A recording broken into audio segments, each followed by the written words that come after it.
take them someplace else or send them back to Venezuela. I don't care where they go. This is wrong. You got 73% of the people homeless in this city are black people. What have you done for them? There were lots of fireworks over the migrants moving into the Lakeshore Hotel for 6 months, where 300 can be housed. Also, the city says it's a fluid situation and it will need to revisit that timeline. Boy, oh boy, oh boy, oh boy, oh boy. Guys, I got to do a follow-up video to 2 videos that I did yesterday. Yes, in this video, you're getting a 2-for-1 because the topics are somewhat related, right? As we have to talk about the illegal immigration crisis that has found itself in the inner liberal cities.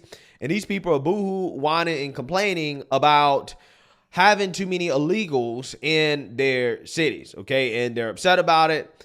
And again, they've been revolting against the Democrats in their city that they voted for over their sanctuary city policies. And the 2 cities that we talked about the most when it comes to the boohoo, whining, and crying is New York and Chicago. Today, we have to go back out to Chicago as black residents who, you know, at a 90+% clip voted for Joe Biden, and they are responsible for Brandon Johnson becoming mayor of that city, who is very pro-illegal immigration into the city.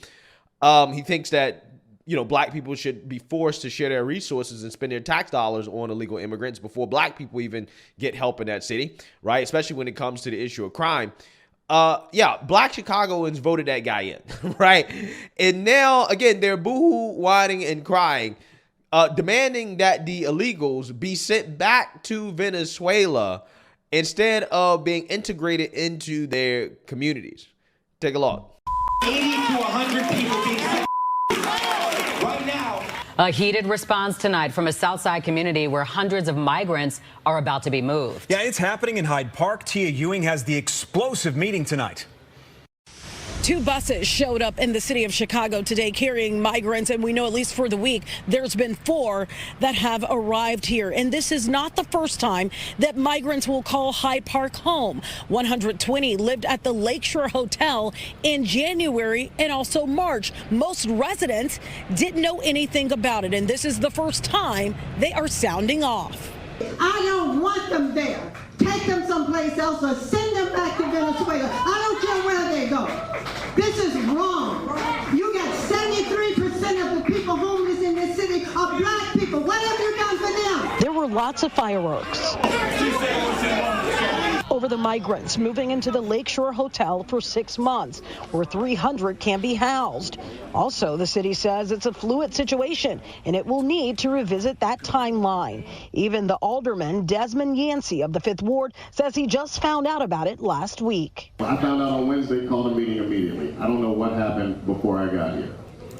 But in the spirit of transparency, this is why we're in the room, because I felt it was important for community members to know what was going on in their neighborhood, even if the mayor's office wasn't willing to. It was standing room only inside the promontory. Residents had a lot of questions about police patrols, the change noticed in communities where migrants currently are, and the future plans for dealing with the migrant crisis.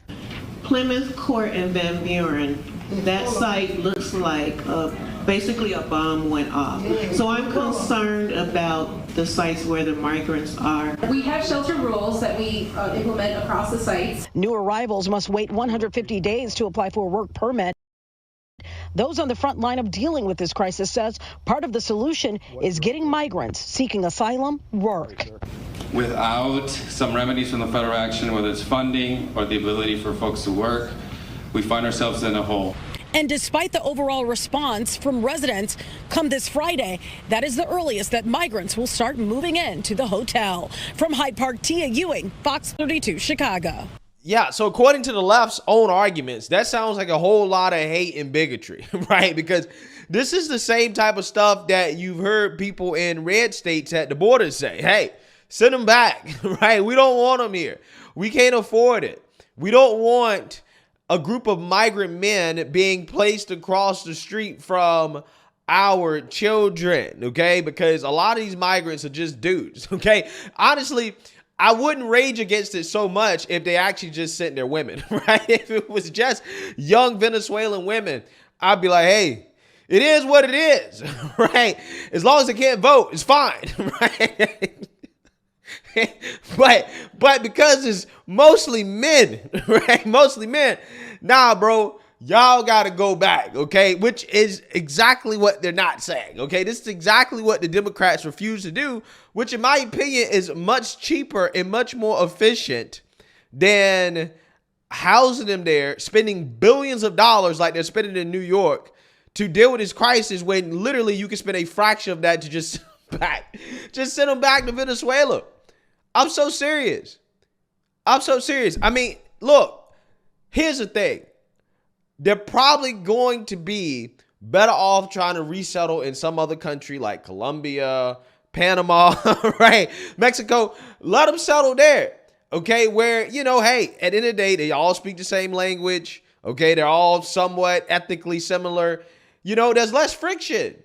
Putting them in a community of people who don't want them there, I don't think that that's actually going to be a good idea in the long term, right? I think that's going to breed a whole lot of animosity that's going to cause problems and is going to contribute to crime, okay?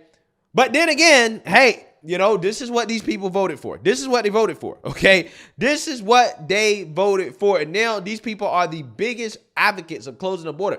Honestly, that should be the biggest issue of the 2024 election, okay? All these people in these liberal cities upset with the border.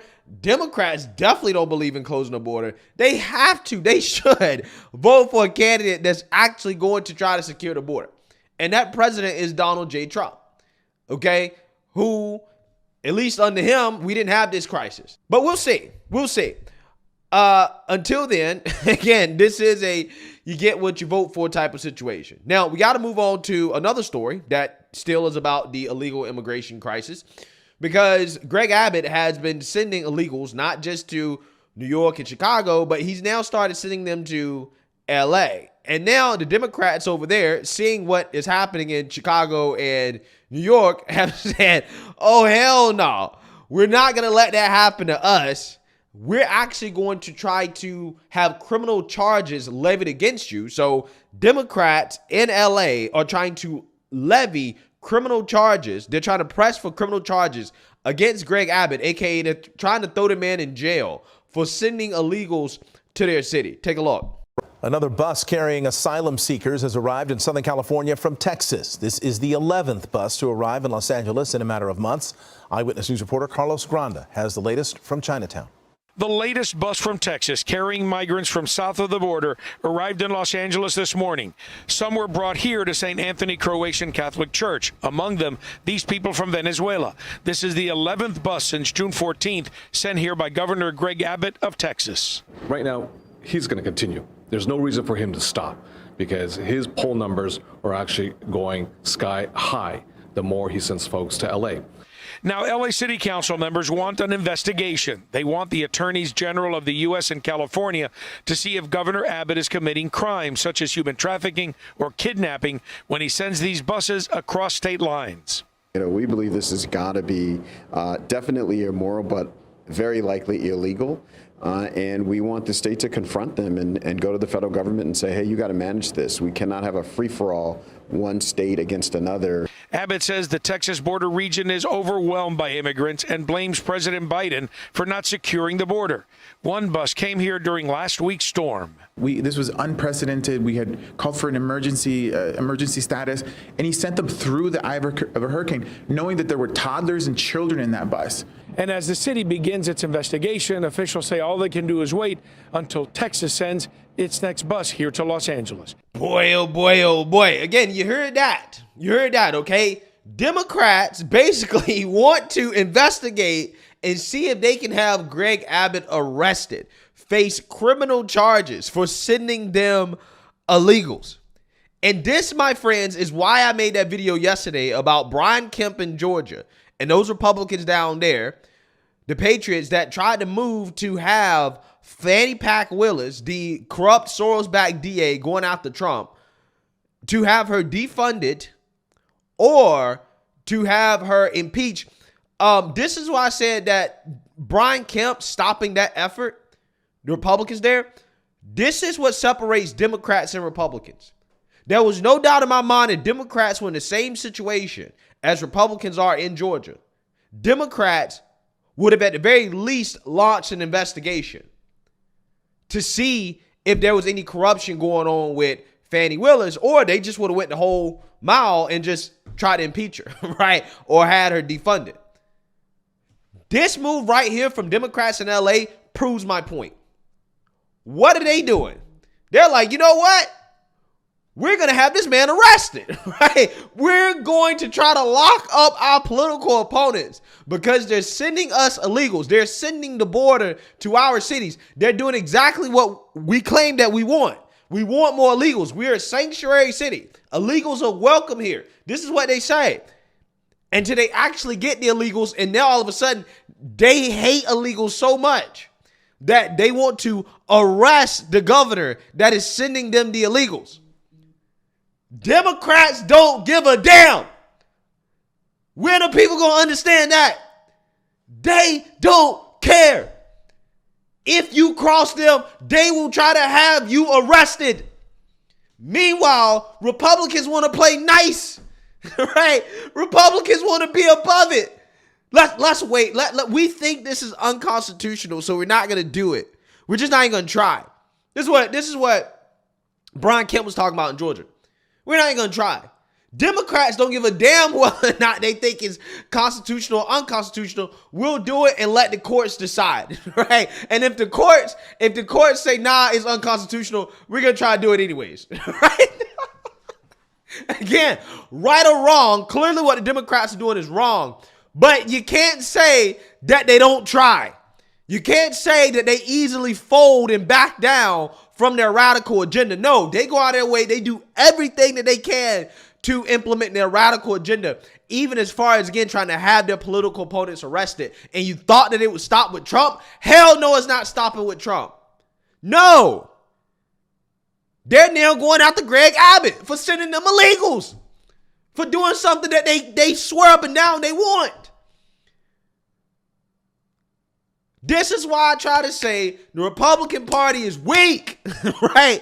I look at what the Democrats do and I'm like, damn, that's what a party that's strong. This is what they do, right? They don't give a damn. They're not playing by the rules.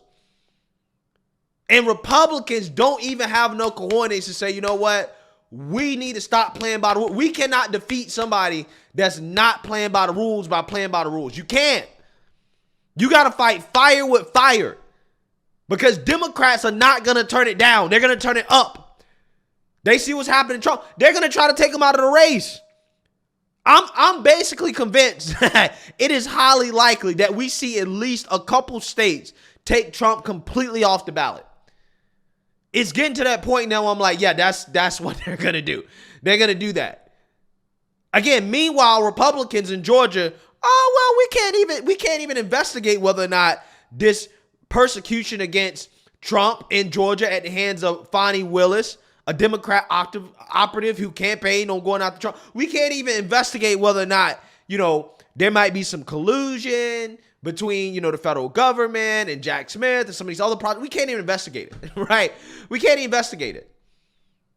And then you wonder why Democrats are able to win and to accumulate power.